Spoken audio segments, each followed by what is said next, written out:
our keynote speaker focusing in on employment is a woman who has dedicated her life, not only in the rarefied strata of Harvard, but sitting with me on MLK, talking to women who were crocheting beads to sell so that they would be able to get training, whether it was a cosmetology license, whether it was, county college.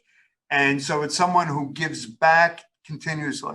And I also just, in thinking why Francine LeFrak was so important, it's not only that Francine sort of walks the walk, but in her work with women in Rwanda, in her work with women in New Jersey coming out of prison, in her work with helping women understand the importance of financial literacy and entrepreneurship, she's understood the realities of trauma, where these women have come, and understanding the importance of community and providing access to opportunity.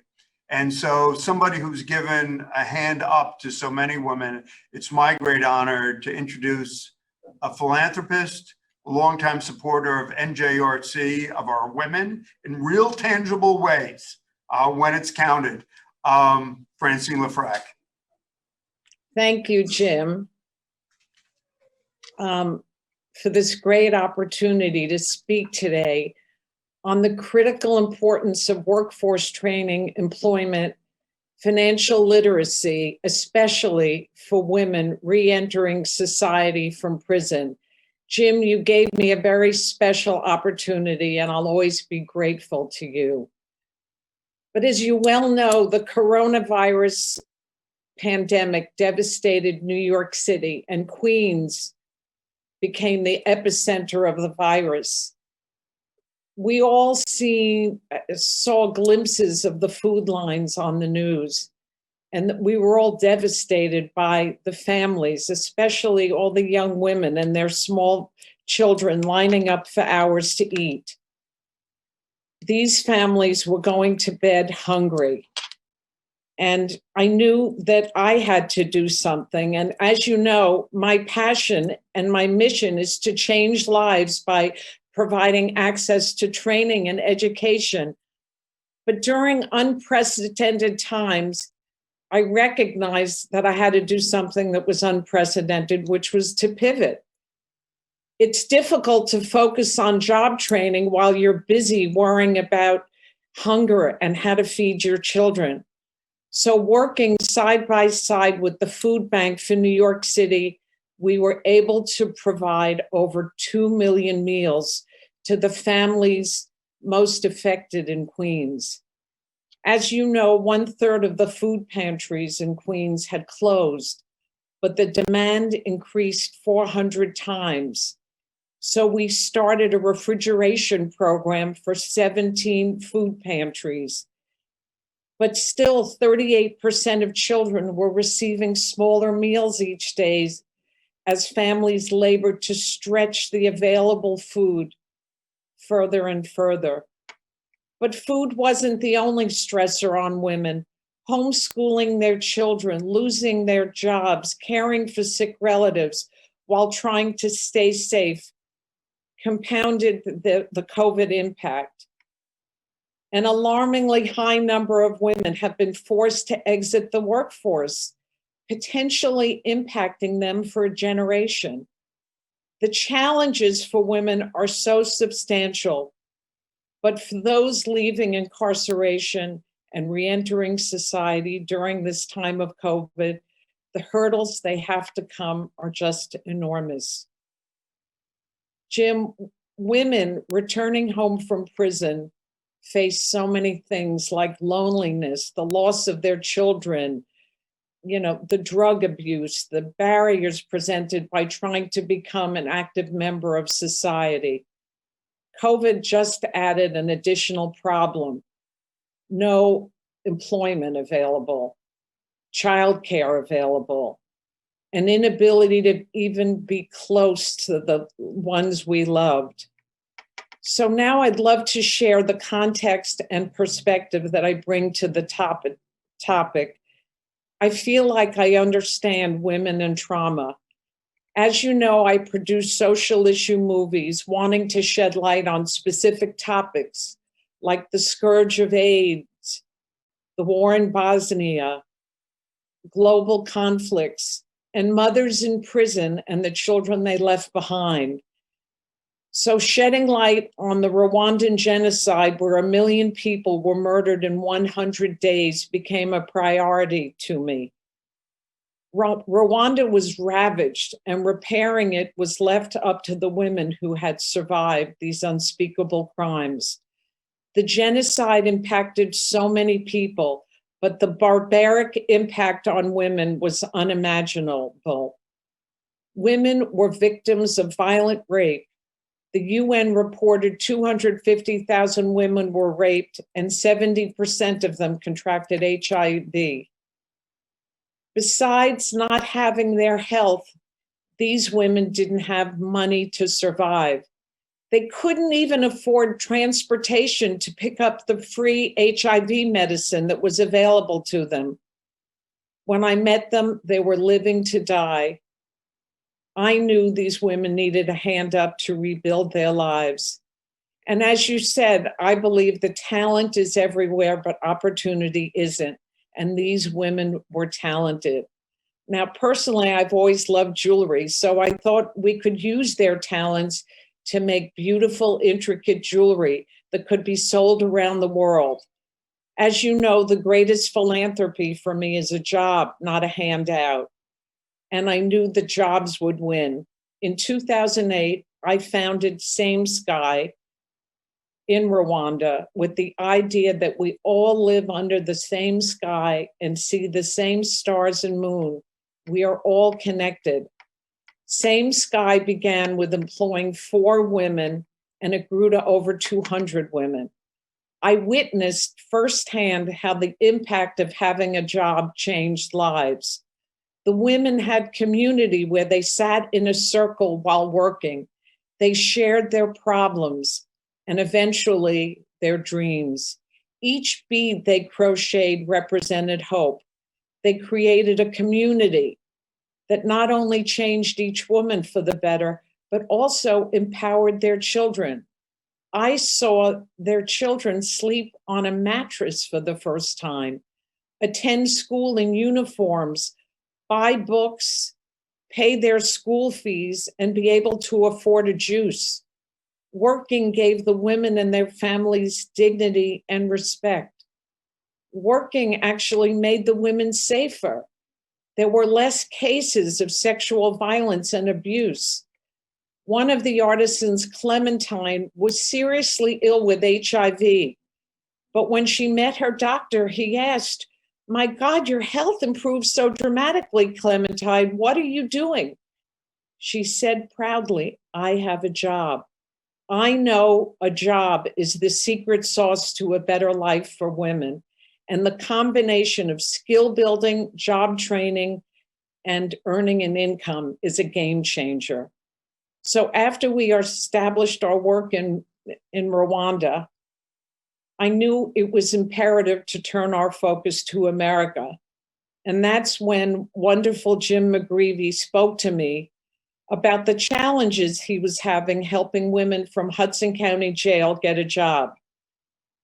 I immediately volunteered to help with that, partnering with Gloria Walton from the Most Excellent Way House. We gave women in her program opportunity to earn money. Like the women in Rwanda, I saw these women come together around a table. They shared their struggles, their trauma, but they also began to dare to share their dreams. We offered them a chance for success because we had flexible hours. While Gloria helped them manage transition needs like court times, parole healings, emotional healings, Same Sky gave them purpose and dignity, and they could make bracelets anytime, day or night. As many attending the conference know, when you exit prison, you may be physically free, but society never truly lets you leave your past behind. People look at you as that person who was in prison.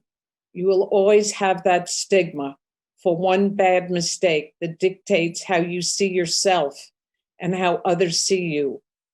But our goal through employment was to reshape that narrative, whether it was creating jewelry or managing a holiday kiosk at Newark Airport or the Newport Mall.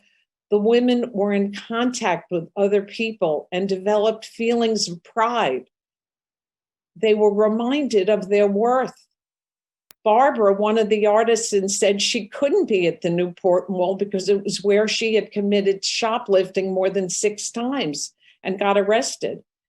I explained to Barbara she paid her dues and had every right to be at the mall and hold her head high. Barbara became our best salesperson, our fiercest security guard, safeguarding the beautiful jewelry with her life. And yet she had made so much of it. She was a great salesman too. When a man walked by, she said, "Sir, your wife will never forgive you if you don't look at these bracelets." Or Miss, what's your favorite color? I'll make a bracelet for you in any color you want. She used all these unique selling techniques. And I was so impressed with her abilities. That's what I mean by talent is everywhere, opportunity isn't. And I saw women using their hands that connected to their hearts, and their talents began to emerge. Like Angelique, who managed the women and loved counting the beads and also making sure the women were doing their job. She said, I love management. I want to study business. In fact, I'd like to open my own art gallery. And Mary Ursum from Operation Hope, who's on the panel today, was right there to help her. She took Angelique to Manic Contemporary in Jersey City to learn about art studios and galleries, to provide her with that hand up.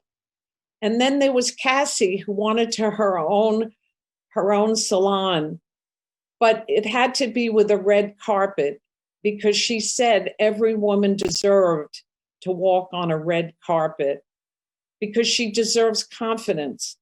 And she gained so much confidence through her work. She did get her cosmetology license and got a great job at Supercuts.